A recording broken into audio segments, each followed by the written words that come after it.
আসসালামু আলাইকুম প্রিয় ফুটবল প্রেমী। আর্জেন্টাইন ভক্ত সমর্থক যারা আছেন তারা সবসময় আলেহান্দ্রো গার্নাচোকে নিয়ে একটা দ্বিধায় থাকেন। দলে ডাক পাবে কিনা, প্রাথমিক স্কোয়াডে জায়গা পেলেও চূড়ান্ত স্কোয়াড থেকে কেন বাদ পড়ছেন? এখানে কি লিও মেসির কি কোনো প্রভাব রয়েছে? আলেহান্দ্রো গার্নাচো যেহেতু পর্তুগিজ তারকা ক্রিশ্চিয়ানো রোনালদোর বড় ফ্যান, সে হিসেবে কি তাকে ইচ্ছে করে দলের বাইরে রাখা হয়? পুরো আর্জেন্টিনা টিম যেখানে মেসির জন্য যুদ্ধে যেতে প্রস্তুত, সেখানে আলেহান্দ্রো গার্নাচো কিনা তার উল্টো। এটাই কি তার স্কোয়াডে না থাকার পেছনের কারণ?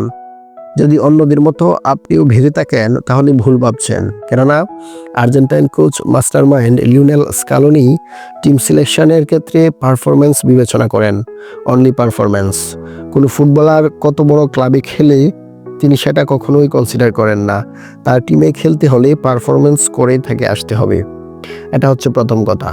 দ্বিতীয় কথা হচ্ছে লিওনেল মেসি কখনোই গার্নাচোকে দলে নেওয়া না নেওয়ার ব্যাপারে প্রভাব বিস্তারের কোনো প্রশ্ন ওঠে না। আরে ভাই, যে মানুষটা ফুটবল ইতিহাসের একেবারে সপ্তম আকাশে পৌঁছে গেছে, সে মানুষটা এমন ঠুনকো কাজ কেন করবে? এটা ভাবাও বোকামির পরিচয়। এবার চলুন তার পারফরমেন্স অ্যানালাইসিস করে বের করার চেষ্টা করি তার জায়গা হারানোর কারণটা আসলে কোথায়। গার্নাচো আর্জেন্টিনার হয়ে সর্বশেষ মাঠে নামেন গত বছরের নভেম্বর মাসে প্যারাগুয়ের বিপক্ষে, যে ম্যাচটা তারা 2-1 গোলে হেরেছিল। অ্যালেক্সিস ম্যাক অ্যালিস্টার এর বদলি হিসেবে নেমে 26 মিনিট সময় পান তিনি। এই 26 মিনিটে 26 বার বল টাচ করেছেন। 86% অ্যাকিউরেসিতে 12টি পাস খেলেন গার্নাচো, যেখানে কোনো কি পাস ছিল না।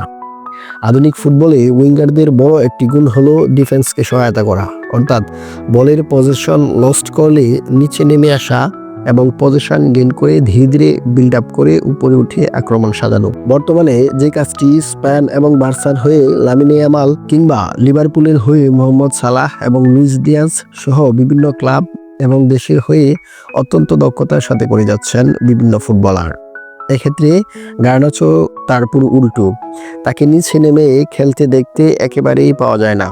প্যারাগুয়ের বিপক্ষে 2-1 গোলে হেরে যাওয়া ম্যাচটির শর্ট ম্যাপ যদি দেখেন তাহলে সহজে অনুভব করতে পারবেন যে বর্তমান ফুটবলে এটা কতটুকু যৌক্তিক, কি আদৌ যৌক্তিক না।